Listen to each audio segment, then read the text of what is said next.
Hi guys! Today we will talk about the vinification of the red wines.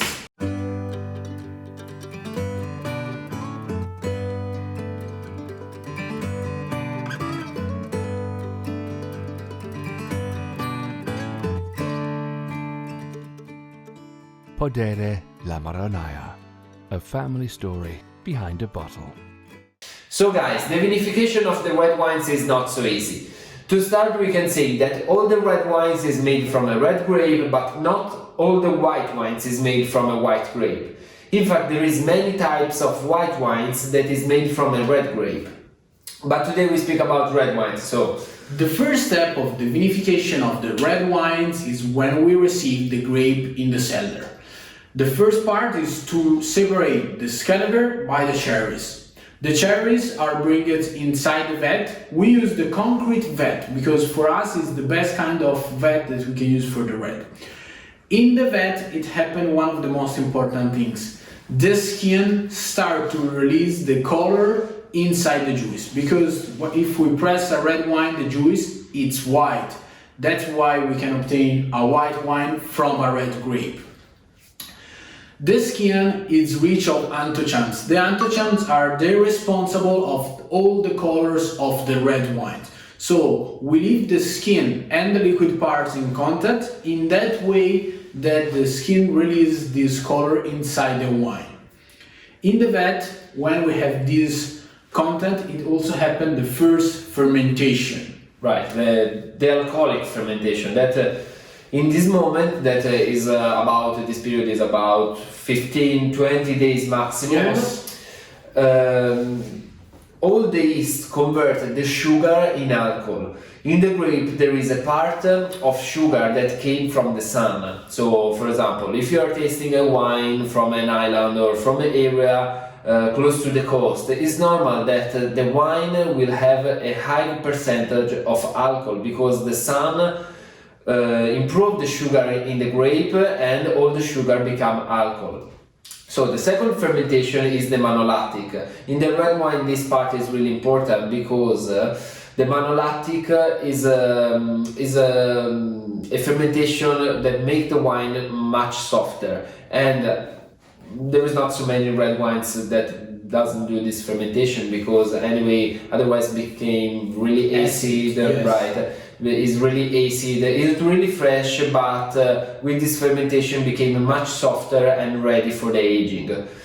More delicate also. More delicate, round. Sì, when we feel a wine that it's round, surely it make the malolactic. All the timing of the fermentation depends also from the products that we use. For example, in our cellar we don't add yeast in the wines or sulfites or anything. So the timing will be a little bit longer. For the alcoholic fermentation, maximum usually is 20, maximum 25 days. If you add yeast, obviously it will be shorter.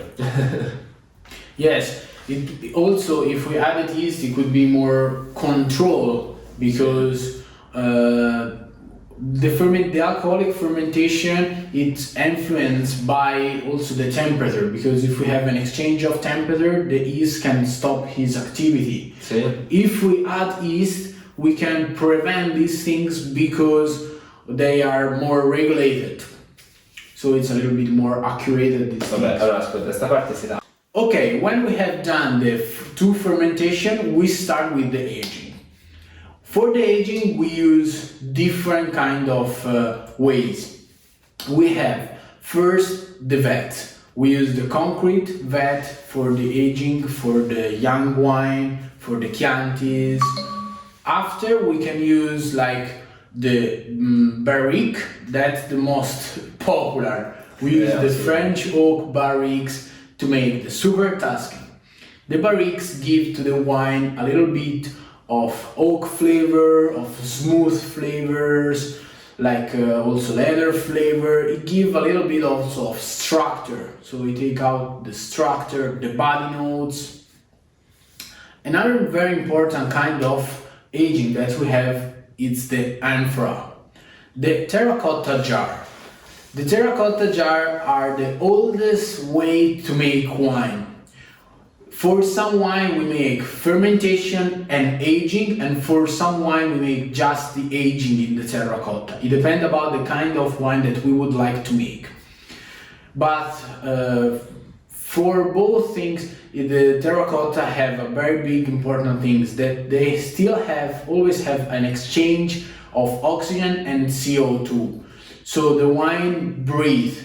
And it's very good because he developed aromas, he developed structure. It's evolving, so yes.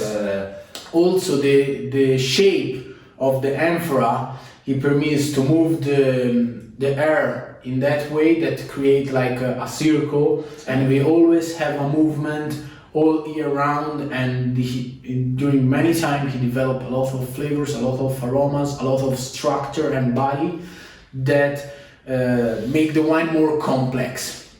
So you can feel 100 of things just with the aging in these particular ways. Yeah, absolutely. In Tuscany, where we are, especially in our farm, we try to don't have an aging too intense. I mean, we like to say we work with the aging. We don't make the wine to the aging. So yeah, in some wines the taste of the oak is too intense. We like to use oak not so much powerful, so medium toasted. Sometimes also use two or three times, because in this way the wine is evolving in the barrels, and it takes many flavors of vanilla, leather, tobacco, and there is not just the taste, the hard taste of the yes. oak, and that's it. So like a bunch of oak in the face when you smell it. It's more delicate. It's like a combination between the aromas of the wine and the aging that have to create a wine more complex and more rich. Now we are ready to make your white, your red. Porca troia, ho sbagliato alla fine. In the philosophy of our farm, the aging is really important. In fact, we have many types of red wines that is aged in the oak. But in all these cases, we don't like to have a taste of oak that covers the taste of the wine. In fact, we like to have a balanced wine. The taste of the oak and the smell of the oak must be balanced by the acid, the powerful taste of the wine, the fruity of the wine. Just in this case, you will have an evolved wine and a balanced wine. So now you're ready to prepare your red wine. If you like this video, thumbs up and subscribe to the channel. See you in the next one. Bye.